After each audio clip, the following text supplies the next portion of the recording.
Welcome back everybody to HotRodGuyGarage, and this is another episode of how to make your Geo Metro faster. So I'm going to flip the camera around like usual, and I'm going to show you what I got going on. And alright guys, just like in the last video, the behind the scenes video, it's just like magic. It's got the turbo on it, and the car is running. Basically, I'm going to kind of give you an overview of the turbo stuff. It's really basically simple. But I'm still having some issues with the Sniper. And we're going to go into that a little bit also.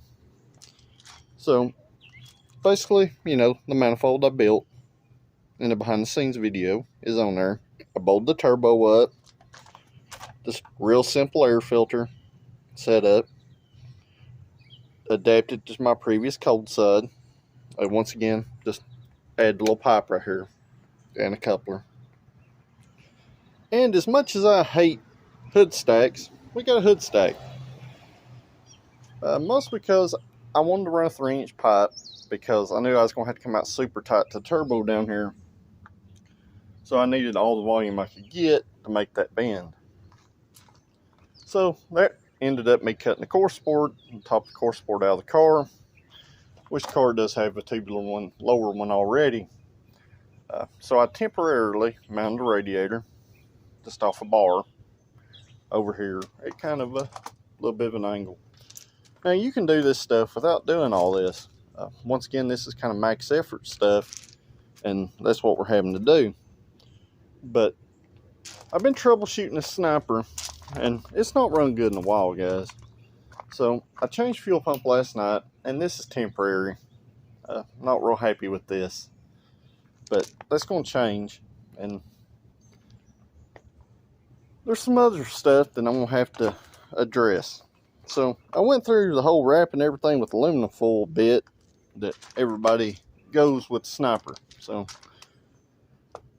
that made absolutely no difference in it. I cleaned up the fuel pressure regulator again, and the cap on it was crushed. So the fuel pressure was mega high. So I fixed the fuel pressure regulator in it. And now the fuel pressure is back to normal, or about 59 psi. It immediately ran better, but it's still not running good. So this morning, I just stuck a little wire right there to the firewall. That seemed to make a real big difference. And the only thing that's really changed is I deleted one ground on this car, but I added another one in a different location. And it seems to make a difference with the ground there. So I got new battery cables for it, and that's what we're going to do so far. And maybe, if the weather up there holds out, maybe we can get some miles put on this thing and we can see how the turbo acts. And if you haven't took a moment to hit that like button on this video, please go ahead and do so. And I'd also appreciate it if you hit the subscribe button. Remember, at 1,000 subscribers, I'm going to do a cool car related giveaway. It'd be some kind of collectible or something along that line. So make sure that you're a subscriber. That way you can get entered into that giveaway. And alright, I'm just going to pop back in here. This right here is basically why I'm just going to go ahead and change battery cables on it. I don't know anything about them. And, they're not in the best shape. So better safe than sorry. Well, I think it's time for the Holley Sniper to go. And I'm going to show you why. I'm going to flip the camera around. When you're at the point where you're about to pull your hair out because something that run fine before does not run fine again, new O2 sensor, new coolant temp sensor, new IEC, we're wrapped up like it's a pork chop, yeah.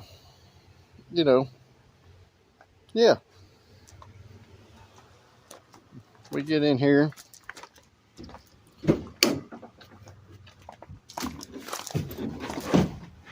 and new temporary fuel system,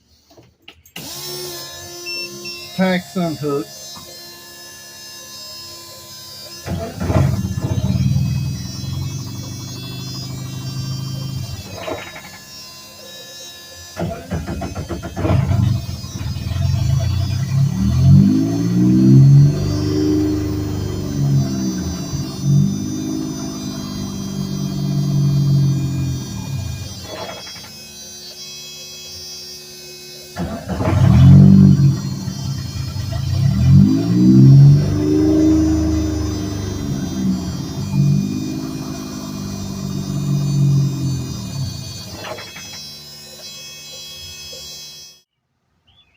that's about the gist of it right there.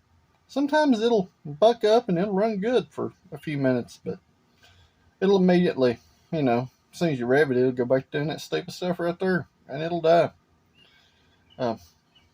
Like I said this morning, I went through new grounds, new battery cables. The only thing that's not new is the battery itself. Battery is good. I've resorted to wrapping things with aluminum foil because, RFI noise that these things are, so sensitive to. To the point where I cut my tack wire and, I've pretty much done everything, including rewiring it, replaced everything's replaceable. And, there's nothing really bad showing. All the data looks good, and all of a sudden it's just lean, and it's very much not lean when it does that. To the point where I went and bought another $70 auction sensor just because, Sniper junk. So at this point, I guess I'm going to tear the Sniper ECU out. I'm probably going to pull the Sniper back off, and we're going to wire that MegaSquirt into this thing, and we'll see what we got then. And alright guys, I went back through everything again, even drained fuel, and changed it. As you can see from my finger, it's black. I guess where that come from. This thing's running lean. Brand new O2 sensor. Yeah, running lean. In fact, I went and drove it, and it was running pretty decent. I was sitting here in the driveway after I got back. It sat here, it died, and it won't start back because it's flooded out. So, And alright guys, as you can tell, I was getting a little frustrated with it. This has been an ongoing thing for a little while now. Now, I did give Sniper a lot of praise in the beginning, mostly because the customer that I got this from was happy when I put the carburetor on. I ended up in this thing in a fairly decent deal. Even secondhand, I've still got about $550 in this thing.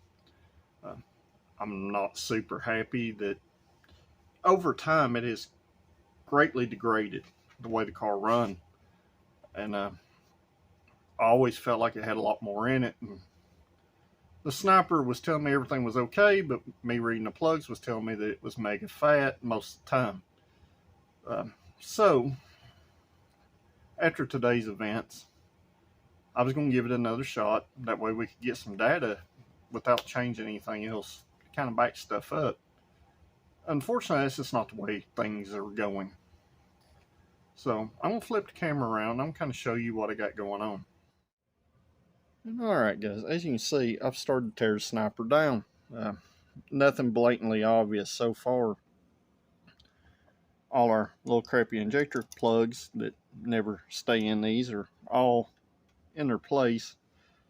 So basically what you have to do to pull the ECM, you got to take your fuel bowls off, which are your fuel rails. These are actually fuel rails and covers. Really no reason for them to be the size that they are, other than to pinch and chafe wires. I don't know if you can see that. Yeah, that comes from Holley like that, guys. So before I get too in depth here, I'm going to check this wire right here, which is our wideband O2. I am going to go ahead and pull it apart. I'm going to do some basic troubleshooting before I do 100% ditch this. So I'm going to let you watch along. I'm going to finish tearing this thing down, and we'll see where we get to.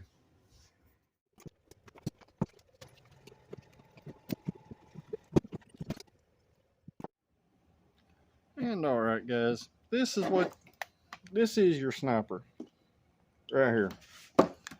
So basically, once you get the ECM off, this right here is your map sensor right here. This is your IET and your injector wires and all that stuff. You can also notice you see more pinched wires. Super common because, they try to hide that stuff and the holes are way too small for stuff. So I don't see anything obvious at this point, and obviously the computer's potted because Holley don't want you to be able to see inside of it. So what I'm going to do at this point, I'm going to skin some of these wires back where they're pinched and just do some continuity checks. And alright guys, it's a little while later. I've been kind of going through here checking wires and stuff.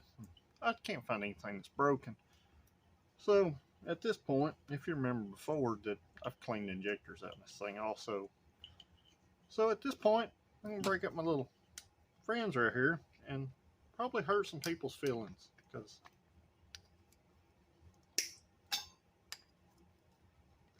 I need these plugs. And when I say plugs, I'm not meaning these super crappy injector plugs that Holley sends.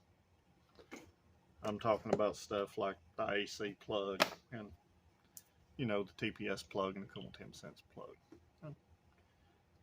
Let's get converting this thing over. And alright everybody, I got the harness kind of roughed in. I'm going to have to go in here with some better tape and tape the harness up and, you know, put all the covering and stuff on it. But this right here will be a lot better than that old Chinese Sniper ECM. So I gotta get an IET and a map sensor and clean this wire and harness up a little more, you know.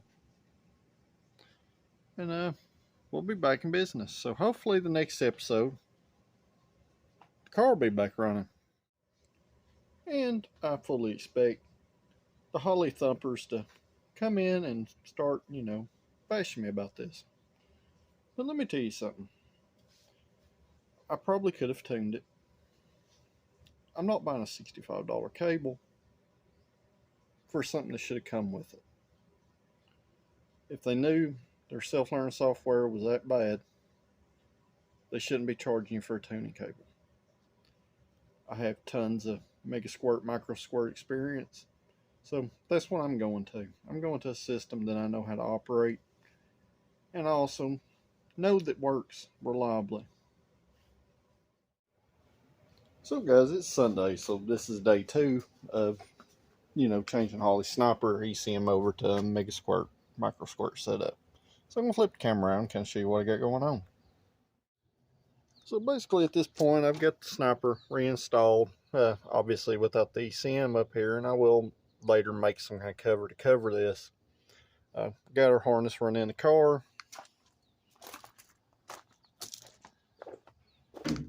And everything's wired back up. And our ECM is down here in the center.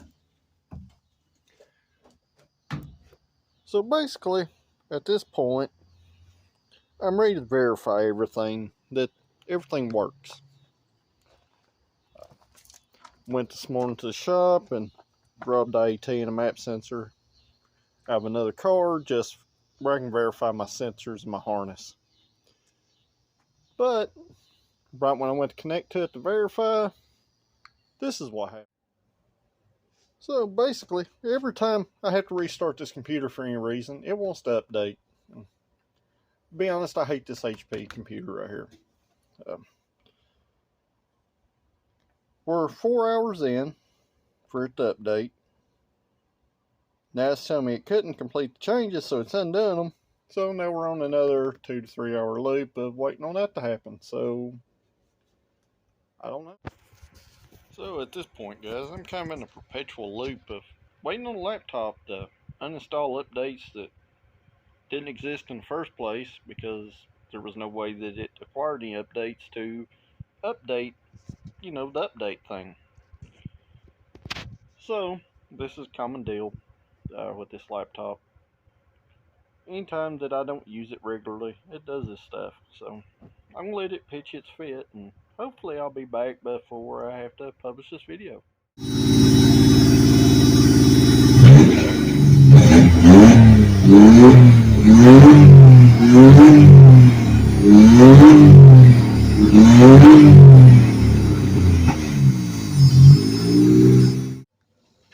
And we're running again. Having some RPM sync issues, but it does run. It already runs better than the Holley did. And I just literally hacked the bass tune in it. So, until the next one, guys. We'll see you then.